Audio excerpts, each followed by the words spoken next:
वहीं प्रधानमंत्री नरेंद्र मोदी आज साइप्रस से कनाडा के लिए रवाना हो जाएंगे और कनाडा में G7 समिट के लिए रवाना होंगे प्रधानमंत्री। बता दें कि इस वक्त दुनिया में जो हालात हैं उसको देखते हुए पीएम मोदी का G7 समिट में जाना बहुत ज्यादा महत्वपूर्ण हो जाता है। कई मायने इसके। पीएम मोदी के पहुंचने से पहले ही एबीपी न्यूज की टीम कनाडा पहुंच गई है। मेरे सहयोगी विशाल पांडे की आपको एक एक्सक्लूसिव रिपोर्ट हम दिखाते हैं।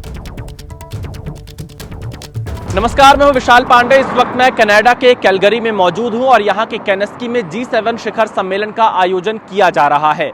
16 और 17 जून 2 दिनों तक G7 का शिखर सम्मेलन होना है और इसमें दुनिया भर के तमाम बड़े नेता शामिल हो रहे हैं। भारत के प्रधानमंत्री नरेंद्र मोदी भी G7 शिखर सम्मेलन में हिस्सा लेंगे। आउटरीच सेशन में प्रधानमंत्री नरेंद्र मोदी हिस्सा लेंगे। और अगर हम बात G7 की करें तो G7 का आयोजन इस बार कनाडा कर रहा है। कनाडा इसका होस्ट देश है। 1 जनवरी 2025 से कनाडा के पास G7 की सदस्यता आई थी और कई कार्यक्रम G7 से जुड़े हुए इस दौरान हुए हैं। लेकिन 16-17 जून को जब G7 शिखर सम्मेलन का आयोजन होगा तो अमेरिका के राष्ट्रपति डोनाल्ड ट्रंप, फ्रांस के राष्ट्रपति इमैनुअल मैक्रों और इटली की प्रधानमंत्री मेलोनी भी यहां पर नजर आएंगी। लेकिन खास बात यह है कि भारत के प्रधानमंत्री नरेंद्र मोदी लगभग 1 दशक बाद यानी 10 सालों बाद पहली बार कनाडा की यात्रा पर आ रहे हैं और G7 शिखर सम्मेलन में वो हिस्सा लेंगे। अगर हम बात G7 की करें तो इसमें 7 देश इसके सदस्य हैं, जिसमें France, Italy, Germany, UK, America, Canada और जापान शामिल है।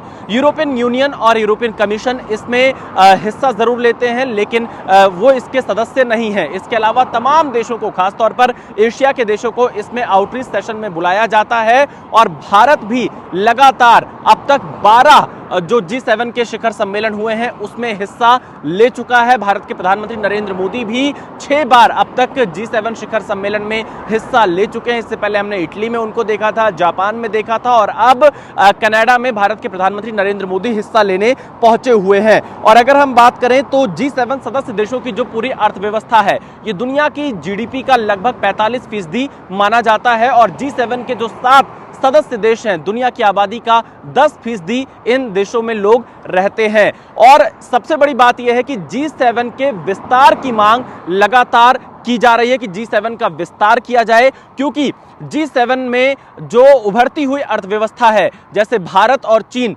इनको रखने की मांग लगातार उठ रही है और G7 को G10 या D10 यानी डेमोक्रेसी 10 के तौर पर जाना जाए, ऐसी तमाम मांगें उठती रही हैं। तो देखना यह होगा इससे जुड़े फैसले कब तक होते हैं। लेकिन कनाडा में होने वाले G7 शिखर सम्मेलन में तमाम मुद्दों पर चर्चा होगी, खासतौर पर इंटरनेशनल शांति को लेकर, सुरक्षा को लेकर, वैश्विक स्तर पर आर्थिक संपन्नता को लेकर, ये इसके तमाम मुद्दे रहने वाले हैं। और इसके साथ ही साथ जो सस्टेनेबल विकास है, सस्टेनेबल डेवलपमेंट है, उस मुद्दे पर भी G7 में चर्चा होगी। लेकिन खास बात यह रहेगी जब अमेरिका के राष्ट्रपति डोनाल्ड ट्रंप, भारत के प्रधानमंत्री नरेंद्र मोदी एक साथ एक मंच पर नजर आएंगे तो दुनिया को क्या संदेश G7 से जाएगा, इस पर भी निगाहें बनी रहेंगी। क्योंकि कनाडा और भारत के रिश्तों को लेकर लगातार हमने बीते दिनों में तनातनी देखी है, लेकिन जब से मार्क कार्नी कनाडा के प्रधानमंत्री बने हैं उसके बाद अब भारत के प्रधानमंत्री कनाडा के दौरे पर आ रहे हैं। तो देखना यह होगा भारत और कनाडा के रिश्ते G7 के बहाने क्या पटरी पर वापस आते हैं,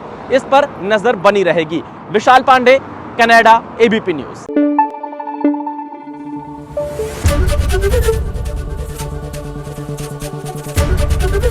एबीपी न्यूज आपको रखे आगे।